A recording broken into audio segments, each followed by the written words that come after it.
ευχαριστώ πάρα πολύ. Εκλεκτοί φίλες και φίλοι, μικροί και μεγάλοι, και σε ηλικία και σε αξιώματα. Τι να πει κανείς μετά την κυρία Αρβελέα. Απλά θυμίζω ότι το 2007 είχε γίνει μια πρόσκληση, καλή ώρα σε και αυτήν, αν ήταν πάλι νομίζω θα το θυμόταν και θα το έλεγε, και είχε γίνει μια ομιλία για το πώς μετέχει η γυναίκα γενικότερα στην αυτοδιοίκηση στο Μαρούσι. Έχουμε ανέβει όλοι στο βήμα, ήμασταν 6 γυναίκες, 7, και εννοείται ότι ήταν και ένας άντρας. Και ξεκινάει η κυρία Αρβελέα, γιατί νομίζω εδώ είναι και ίσως με αυτό μπορείς και να κλείσεις και να μην πεις και τίποτα άλλο, και λέει: μα είναι δυνατόν. Μαζευτήκαμε εδώ 7 γυναίκες. Υποτίθεται ότι ορισμένες έχουν εκλεγεί, άλλες έχουν διακριθεί σε άλλους χώρους, και τελικά πρέπει να μας συντονίσει πάλι ένας άντρας. Και έχει και δίκιο. Βέβαια, σε αυτό το νοτιοανατολικό κομμάτι της Μεσογείου, το κακοτράχαλο, έχουν γραφτεί, έχουν υποθεί, αν όχι όλα, τουλάχιστον τα περισσότερα. Με πολλή σκέψη, γιατί ποιος τολμά να μιλήσει μετά την κυρία Αρβελέα, γιατί δεν μένει τίποτα χωρίς να το έχει σκεφτεί, ακόμα και αυτές οι τριχωτές γάμπες που αποφασίζουν για όλους μας τελικά. Αυτή η ιστορία που δεν ξέρω αν την γνωρίζετε, της Αθηναίας, που πηγαίνει στη Σπάρτη. Είναι πλουμιστή, είναι φτιαγμένη με τα στολίδια της, με τα βαψίματά της, και πηγαίνει στην Σπάρτη για να συναντήσει την χήρα του Λεωνίδα, την Μυρτώ. Και με πολύ σκοπτική διάθεση της λέει: καλά, πώς είναι δυνατόν, γνωρίζουμε τους Σπαρτιάτες μόνιμο πολέμος, οι γυναίκες ήταν πίσω, και λέει: καλά, πώς είναι δυνατόν, είναι αλήθεια ότι εδώ στη Σπάρτη οι γυναίκες κυβερνούν τους άντρες? Και λέει η Μυρτώ: βεβαίως, λέει, και είναι αλήθεια, γιατί μόνο η Σπάρτη γεννά πραγματικούς άντρες. Είναι η απόλυτη φεμινιστική φράση. Τα έχει βάλει στη θέση ευθύς εξ αρχής. Και δεν μπαίνει στη σύγκριση το ανδροκρατία-μητροκρατία για το ποιος έχει την εξουσία, αλλά μπαίνει νομίζω κατευθείαν στο θέμα διανομή-κατανομή της εξουσίας. Ποιος, πού, γιατί και τι. Και βεβαίως είναι η απόλυτη, αν θέλετε, τοποθετείται κατευθείαν ταυτόχρονα και μια υπόμνηση που ίσως τη διαδρομή την υποβαθμίσαμε λίγο και κάτι έχουμε χάσει πάρα πολύ σημαντικό. Ότι η γυναίκα βρίσκεται στη βάση της δημιουργίας για κάθε κοινωνία. Η γυναίκα γεννά. Αν πάψει να γεννά, τελειώνει η κοινωνία. Πολύ εύκολα. Έτσι απλά για την ιστορία, εννοείται ότι ήταν μισογynής, δεν ήταν μάλλον μισογynής, ήταν σίγουρα μισογynής ο Πιέρ de Coubertin. Βεβαίως και δεν γεννά μόνη της, εννοείται, γι' αυτό λέμε ότι είναι διανομή-κατανομή. Εσύ είσαι άντρας αυτό, οι γυναίκες αυτό. Άρα κανένας δεν μπορεί να υποκαταστήσει κάποιον άλλο. Έτσι απλά μόνο και μόνο για την ιστορία, συμπληρωματικά, εννοείται ότι δεν έπαιρναν μέρος οι γυναίκες, παρότι ήμασταν εμπνευστές των Ολυμπιακών Αγώνων. Και η μία και μεγάλη και μοναδική παράνομος, η Καλυπάτηρα, γιατί σώθηκε.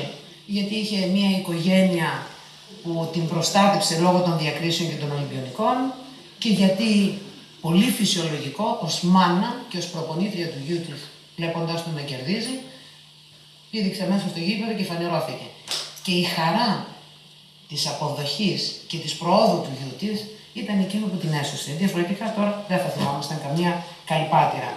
Βέβαια πέρασαν πάρα πολλά χρόνια, ότου το 1928 ήταν που η ΔΟΕ αποφάσισε να εντάξει στο πρόγραμμα των Ολυμπιακών Αγώνων κάποια αγωνίσματα του στίβου, από τα 100 μέχρι τα 800, γιατί όλα τα άλλα αν τα έκανες, προφανώς θα ήταν εις βάρος της υγείας σου και δεν μπορούσε μία γυναίκα, εννοείται, να ασχοληθεί, που και εγώ το απέφχομαι, ακόμη και με το ράκο. Από την προσωπική εμπειρία, και έχοντας μεγαλώσει σε μια οικογένεια όπου όταν γεννήθηκε ο αδερφός μου λέει «Αχ, αγόρι», ο πατέρας μου. Όταν γεννήθηκα εγώ λέει «Αχ, κορίτσι», και δεν είπε παιδί και κορίτσι, δεν υπήρξε αυτός ο διαχωρισμός. Παρ' όλα αυτά που ήταν ένα πολύ ανοιχτό μυαλό, σε μια πολύ μικρή κοινωνία, εκεί στην Ακριτική, στην άκρη της Χαρτιάς, στη Φλόρινα. Παρ' όλα αυτά όμως ζορίστηκε πάρα πολύ όταν ήρθε η ώρα να του πω «Ξέρεις, εγώ θα πάω στο γήπεδο». Και μου λέει «Μήπως θες να κάνεις ζωγραφική?» Και λέω «Δεν θέλω να κάνω ζωγραφική, θέλω να πάω στο γήπεδο». Έπρεπε να πιστούν ότι δεν πήγαινα στο γήπεδο για να βρω γκόμενα. Έφτασε σε σημείο η μάνα μου να έρθει να παρακολουθήσει τι κάνει αυτό το παιδί εκεί και τι μέλλον θα έχει. Και βεβαίως όταν μεγάλωσα αρκετά. Εγώ είμαι παντρεμένη από 19 χρονών, βλέποντας, γιατί και αυτός είναι ο απόλυτος ρατσισμός αν θέλετε, αλλά πρέπει να την υποστείς γιατί διαφορετικά δεν γίνεται.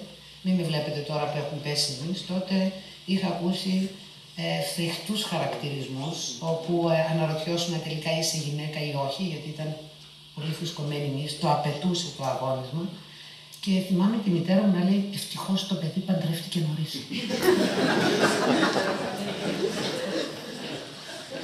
Μια μάνα που ήταν ανοιχτό μυαλό. Παρόλα αυτά δεν μπορούσε να αποδεχτεί αυτή την εικόνα του ανθρώπου, του παιδιού, όπου είναι τελείως διαφορετική από αυτό που συνηθίζουμε, τον κρίνο. Εγώ δεν ήμουν κρίνο, ήμουν ένας κάκτος που περπατούσε, έδερνε την δική του ανασφάλεια προκειμένου να τερματίσει.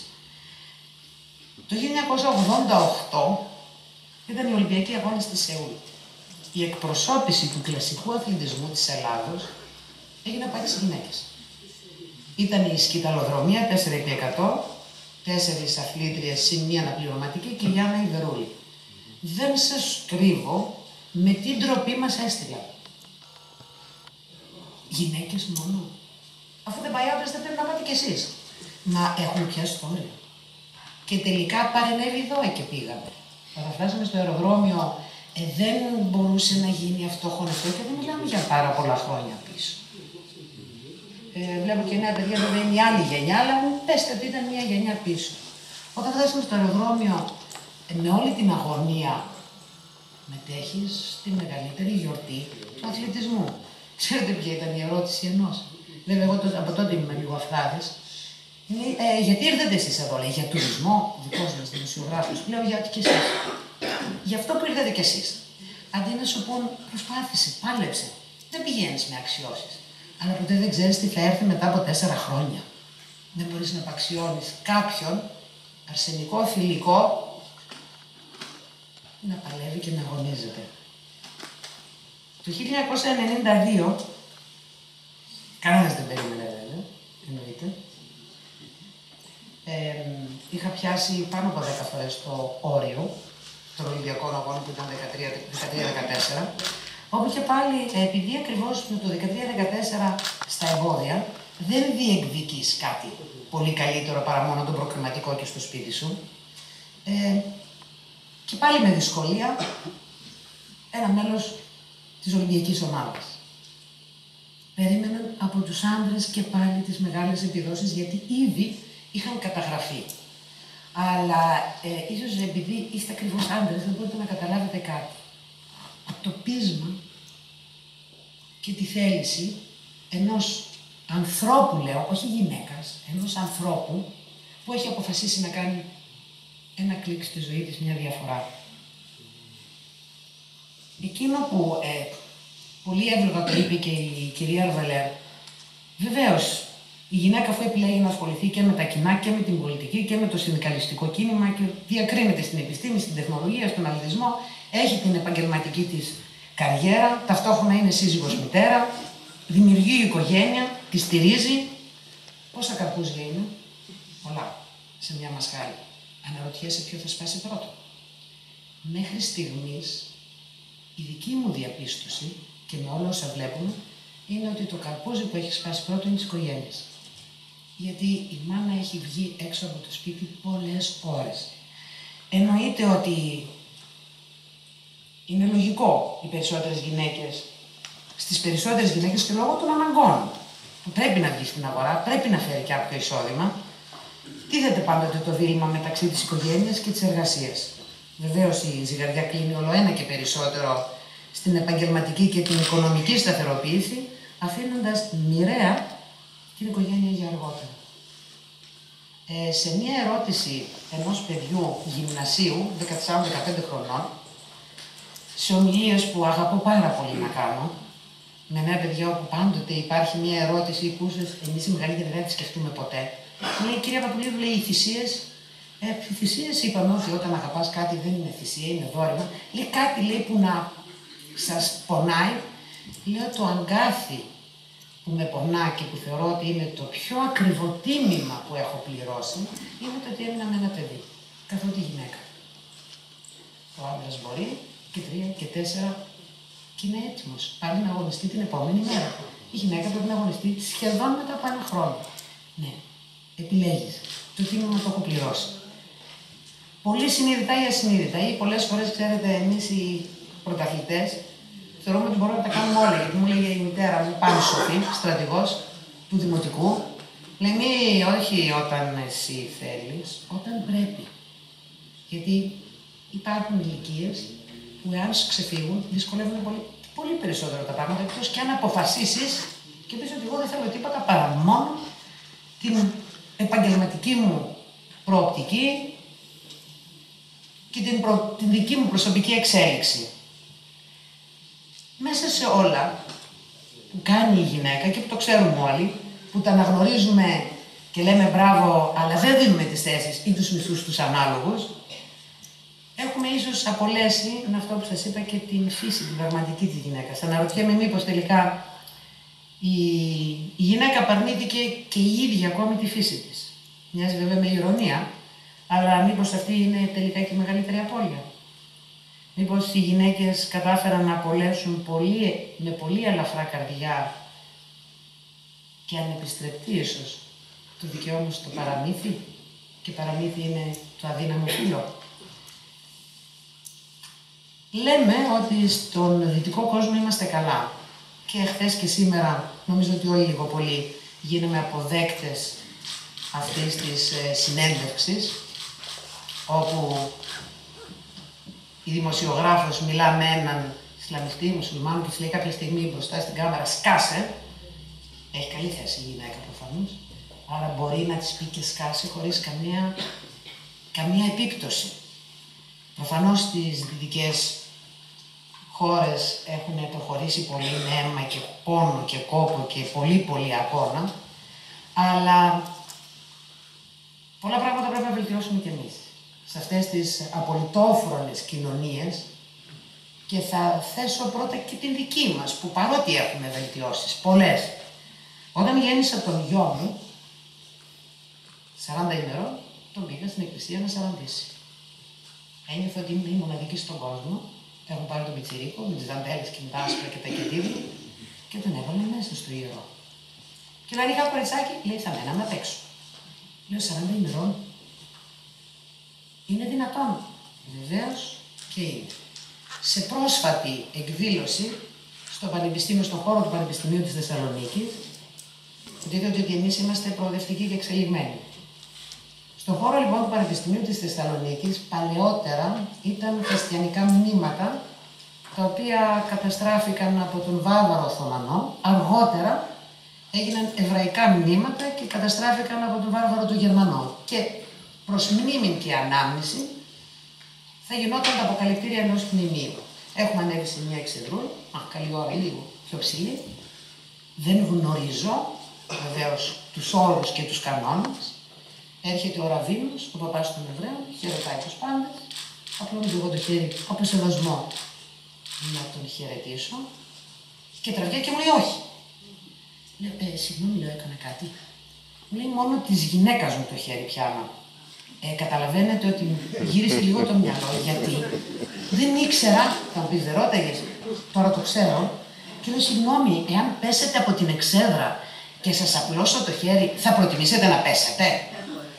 Δεν ξέρω αν έκανα έναν εχθρό ακόμη, αλλά θεωρώ ότι είναι ορισμένα πράγματα που θα πρέπει να ξεπεραστούν. Σήμερα, σκεπτόμενοι το αγώνισμα των 100 μέτρων, με εμπόδια εκεί τότε, εκείνο το ωραίο βράδυ στις 6 Αυγούστου του 1992 στους Ολυμπιακούς Αγώνες της Βαρκελόνης, νιώθω πως το κάθε ένα από τα εμπόδια που πέρασα με επιτυχία ως τον τερματισμό για το χρυσό μετάλλιο συμβολίζει και μια διαφορετική δυσκολία. Επώδυνους τραυματισμούς που ξεπεράστηκαν, ανθρώπους που δεν πίστεψαν σε μένα, όχι γιατί ήξεραν, αλλά πιο πολύ γιατί δεν θεωρούσαν ως γυναίκα ότι μπορώ να τα καταφέρω. Ένα κάστρο προκατάληψης λοιπόν που γκρεμίστηκε, ως προς το γυναικείο φύλο φυσικά, και τον πρωταθλητισμό που ξεπεράστηκε και μπορούν πλέον γυναίκες να μετέχουν χωρίς δε και καλά να πρέπει προηγουμένως να παντρευτούν και μετά να μπορούν να γίνουν δυνατές, αλλά θεωρώ ότι το πιο σημαντικό κέρδος, γιατί κάθε μια γυναίκα, όπως και η κυρία Βελέρη, η οποία είναι μια κατηγορία από μόνη της, είχαν έναν αγώνα από πίσω, που όμως τελικά εμείς από το κομμάτι του αθλητισμού συγκλίνουμε σε κάτι πάρα πολύ συγκεκριμένο. Ναι, ο δρόμος είναι ακόμα μακρύς, αλλά με τα επιτεύγματα της κάθε μιας, μικρά ή μεγάλα, ένα είναι σίγουρο, ότι δεν είναι όλοι για όλα. Αλλά κάποιες γυναίκες μπορούν να τα κάνουν πολύ καλύτερα από κάποιους άντρες, άρα αυτές θα πρέπει όχι απλά να τις βοηθήσουμε, με όποιο κοινωνικό κράτος υπάρχει από πίσω. Θα πρέπει να βοηθηθούν όχι μόνο από τους συντρόφους, και εγώ ευχαριστώ τον δικό μου σύντροφο που είναι 31 χρόνια μαζί του και αν δεν ήταν, ίσως να μην θα γίνει ποτέ αυτό που έγινα. Γιατί εάν μια γυναίκα μπορεί και βοηθηθεί, είμαι σίγουρη ότι θα τα κάνει, επειδή ακριβώς έχει μέσα και το μητρικό ένστικτο, θα τα κάνει δυστυχώς για τους άντρες πολύ καλύτερα από τους άντρες. Να είστε καλά, ευχαριστώ.